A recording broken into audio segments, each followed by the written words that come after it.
This fully enclosed post driver offers quiet operation and works in almost any terrain. It can drive railroad ties, fence posts, guardrails, and T-posts.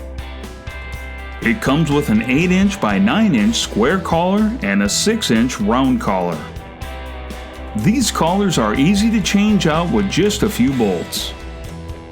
You control the hydraulic tilt 18 degrees right and left. This unit delivers up to 40 blows per minute and can drive a 5-inch post into the ground in less than 15 seconds. You control the strokes per minute by the manual adjust.